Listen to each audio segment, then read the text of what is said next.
The momentum in Western Rhode Island continues.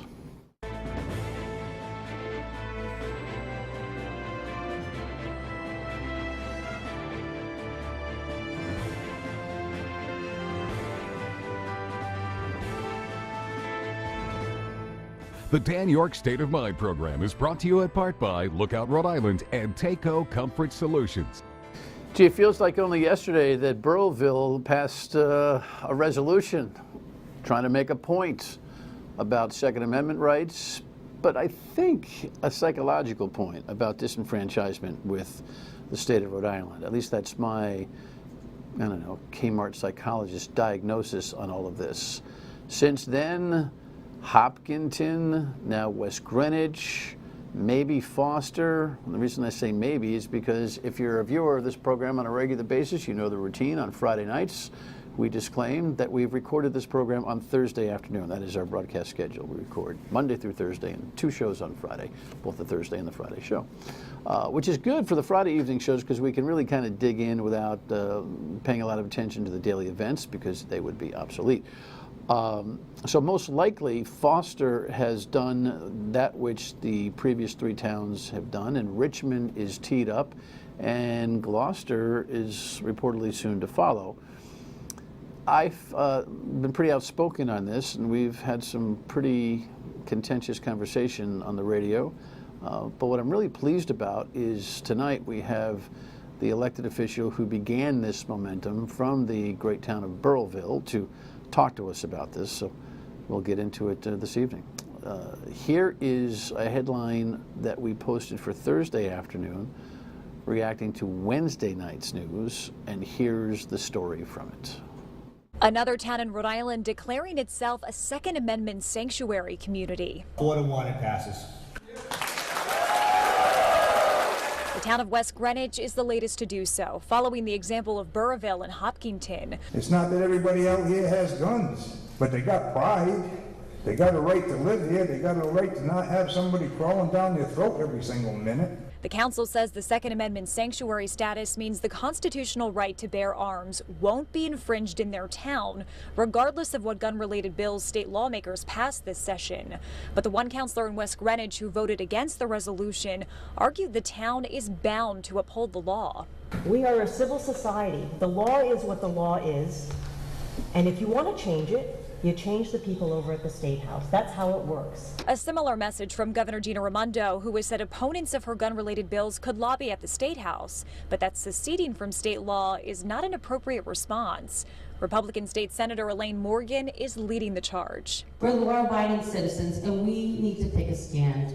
She's asked towns in her district, including West Greenwich, to declare themselves Second Amendment sanctuary communities and oppose the governor's push for stricter gun control laws. The town of Foster is set to take up the issue tomorrow night, and the towns of Richmond and Gloucester are considering the declaration during meetings next week. Where do you live? Tiverton, Rhode Island. So you're not even from this town, and you came here tonight. Why? That's how important this issue is. Oh yeah, it's a parade. There's no doubt that there's a parade going on here, no doubt. Don Fox is the town councilor in Burrillville who began this conversation. He was kind enough to join me on the radio. We had a good rat-a-tat-tat last week, and now he's outdressed me tonight. Good to see you. Thank you very much for coming in. Thank you for having me. Once upon a time, you tossed this resolution into the hopper in Burrillville, and it passed unanimously. What's going on? What are you thinking? Why? I think as we spoke on the radio, Dan, as a Second Amendment supporter, I've grown tired over the years having to go down to Providence to fight for our constitutional rights and to fight against the bills, which I brought a copy of the gun legislation. This is what we looked at this year. And those are the bills that we were pushing back against. These are bills that would infringe on both our U.S. and our state constitutional rights. Secondarily, but tied in just as much, I'm a town councilman who wrestles with the budgets every year. And while it's not as sexy to talk about unfunded mandates, it's a big issue. And so as I wrestled with this budget season, this gun legislation season, it sort of came together in my head, and I started doing research. I started looking around on the internet. I started studying what some of the other counties out west have done, and those were and I think more in reaction to the red flag laws. And it came together in my head, and I wrote the resolution. You find the red flag law to be problematic? No, I don't actually. No, Good, because it started right here. That would really cause us to get after it. No, look, I mean, there are elements of the red flag laws that relate to search and seizure and so forth, and I think that's the concern that a lot of people have with the red flag law. As far as the commentary that's been made in the press about Burrillville police having discretion, I think that's really where we really look at the discretion. They've used the red flag law effectively to remove firearms from homes where it was determined that they should be brought out. And I think there's nobody, I should clarify for the audience so to make sure that everybody understands. The red flag law is just what Don is talking about. If you learn by a Facebook post, for instance, or rumor on the street, or somebody says something about somebody's behavior, law enforcement has now in Rhode Island the right and opportunity to investigate and make a determination as to whether or not that person is dangerous. And if they do have firearms, they can step in and intervene. It was one of those things when over the Florida shooting, Parkland shooting last year, I'm sitting here thinking, wait a second, reportedly, in most of these shootings, this is the thing that's really important, I think, to understand. Common ground becomes pretty easy on school shootings. Let's make sure we understand something. You guys aren't advocating for gun violence, you're advocating for gun ownership rights and the responsibilities that go along with it. There may be disagreements about process and how you're going about that, but nobody I've ever met has a thought of protecting nuts out there or evil people and what they do with these weapons. Anyway, red flag steps in front. We brainstormed it. I had a conversation with the Attorney General about it, the new Attorney General. The Police Chiefs Association listened in and said, you know what, we're gonna act on this.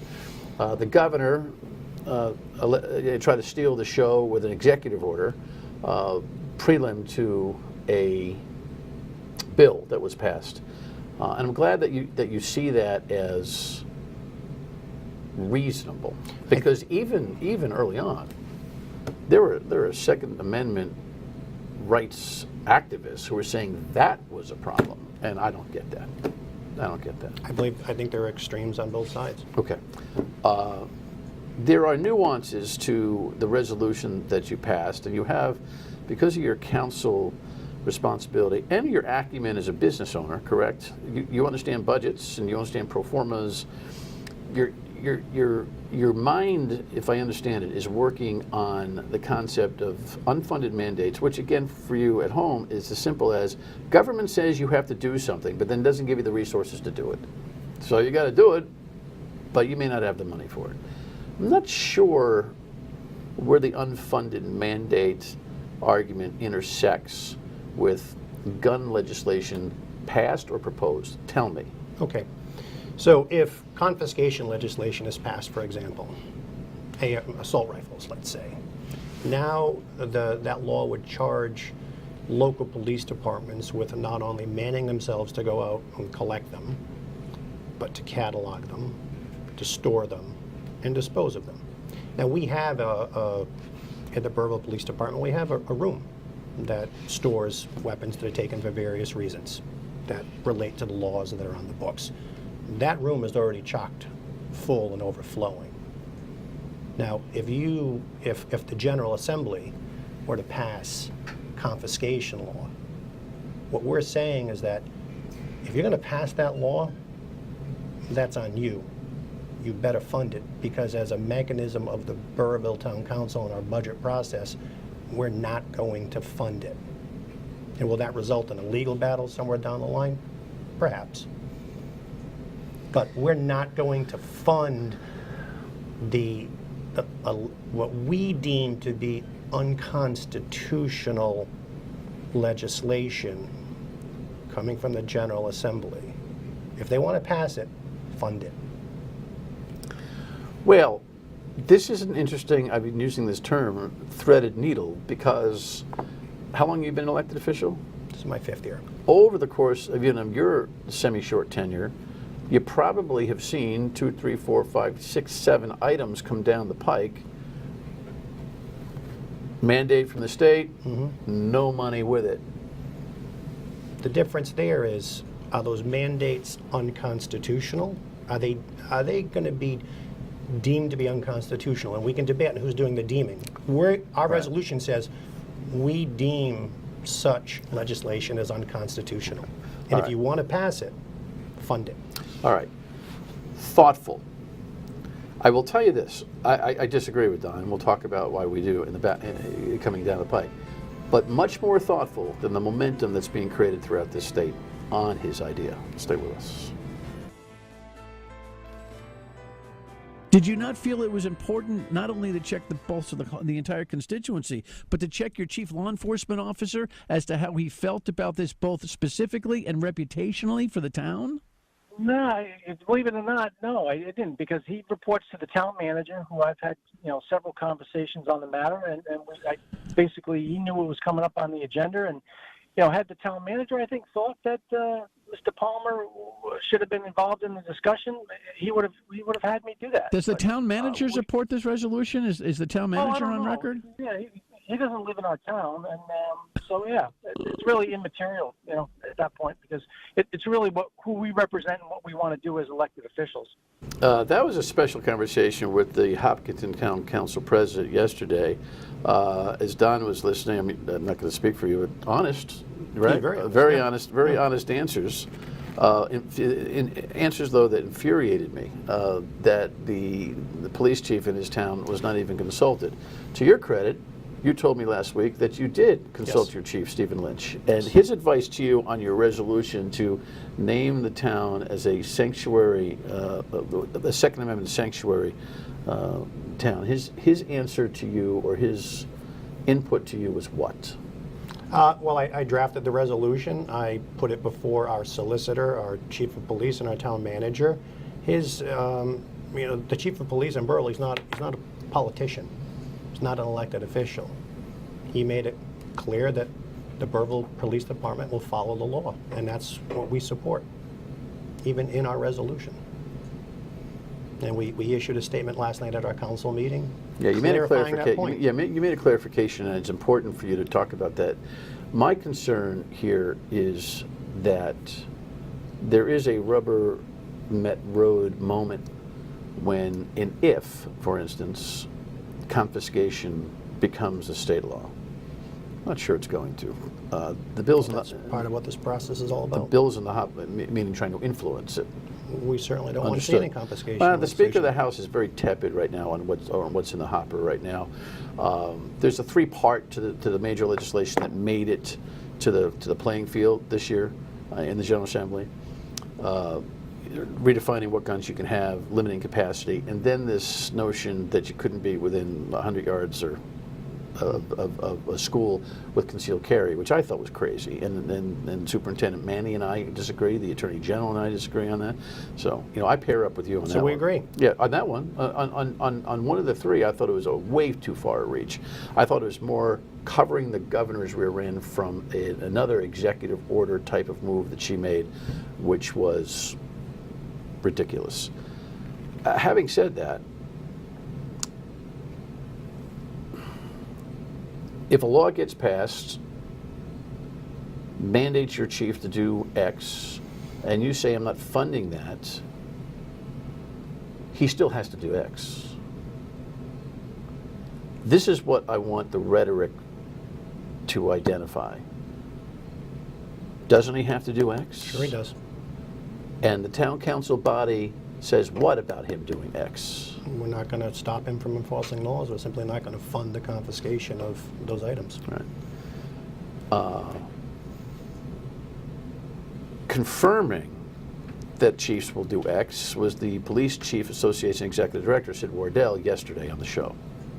It comes down to the fact that obviously law enforcement, those departments, they receive their funds, their budgets, which are approved by, either town administrator, city council, or as we still have here in Little Compton, a financial town meeting. But it doesn't, it can't reach into what specific law they're going or not going to enforce. And I think it comes down to, our purpose and our role. It's to follow the law, not to make judgment on whether the law is constitutional or not. that's not for us to decide. And we need to remain neutral, and that's what we do. So law enforcement's, I think, pretty steady on this. Your articulation of this, my respect for your acumen is growing, because you've got a sly grin on your face. You know what the limits of your resolution are. You know what your ability to defy the law is. Yet the hype and the attention drawn far exceeds what you've actually asked or said you want to see happen. Wouldn't it be interesting, Dan, if this goes beyond the Second Amendment and starts to apply to other areas of state versus municipal government? Hold a thought on that when we come back. There is a concern that to the extent these resolutions empower sort of people who may not be thinking very clearly about this issue, that there is this sort of notion that you don't have to follow state law. We need to disabuse them of that notion as quickly as we can, and so, that's why I'm trying to speak as clearly as I can about this issue. The Attorney General with me on the Wednesday radio program regarding this Second Amendment sanctuary town status. By the time you've seen the show on Friday, again, we record this on Thursday. Burrillville began this with Councilor Fox and his peers. Hopkinton followed. West Greenwich on Wednesday night. Likely that Foster did as well. Soon up Gloucester and perhaps, what did I miss? Richmond. We're all thinking about it. There's a disenfranchisement theme, I think, that kind of runs through this whole thing that I want to get to, but I don't want to miss my argument, which is this. I think, and I'm learning very quickly, especially talking to you eye to eye, that you're no dummy. And you know exactly what you're doing here. And in fact, you are, I think, smart and responsible enough to codify. You put out a statement yesterday. Tell me what. I want you to answer first what the statement was yesterday from the council. I didn't get a chance to see it.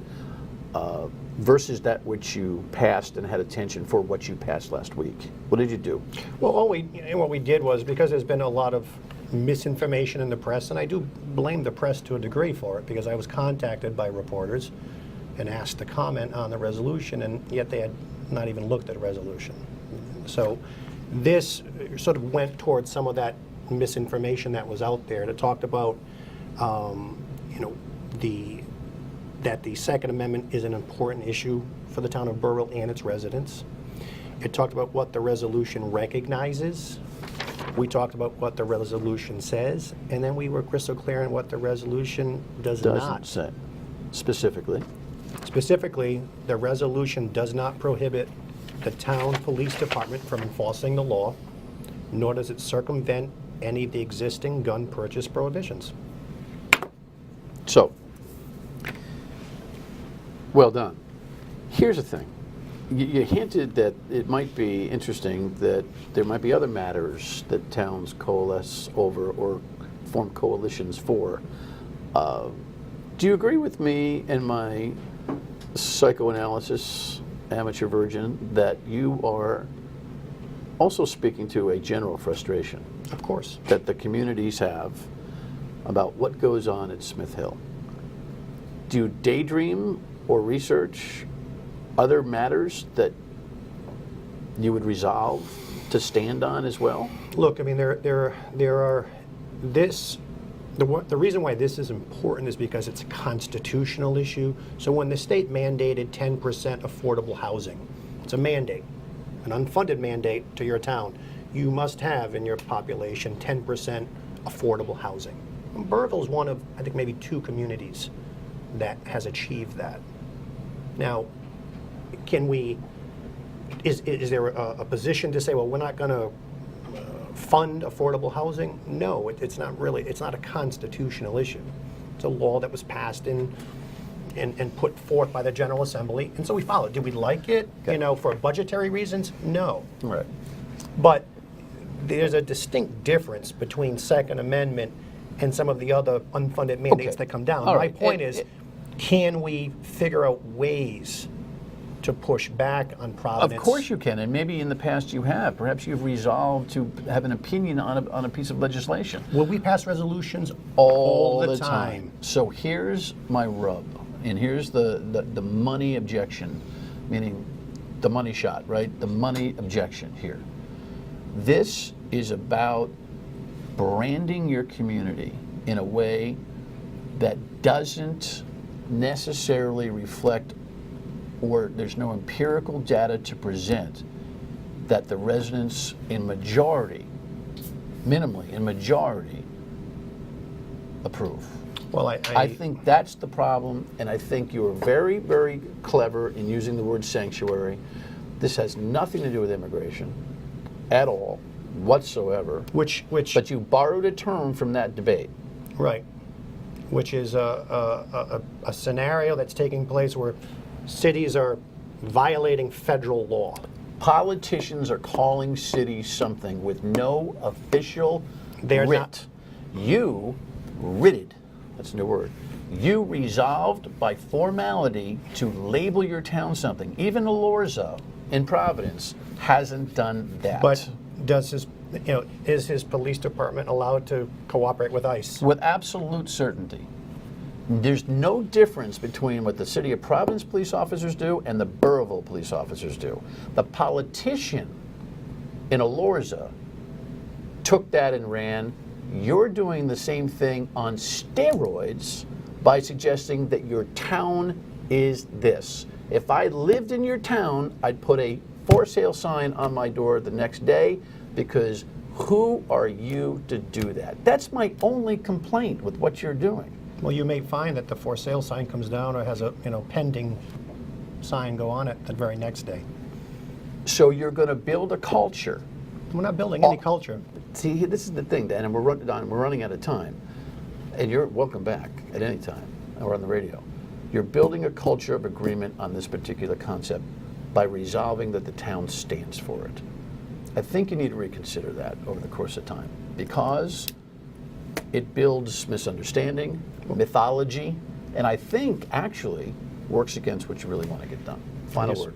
I guess we're going to, as I said on the radio when it came on, we're going to agree to disagree on that. You figure it out. Might be coming to a town near you. Final word. Thank you for coming. You're welcome. Final word when we come back. Stay with us. Listen, I'm concerned that the acumen that Don Fox, the town councilor in Burrillville, brings to this is not shared across the board, both on an elected level and down the line.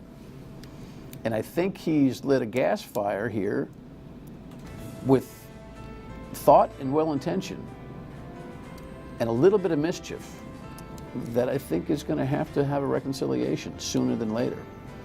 Anyway, there's always another day to talk about it, we hope. See you next week. Thanks for tuning in. Appreciate it.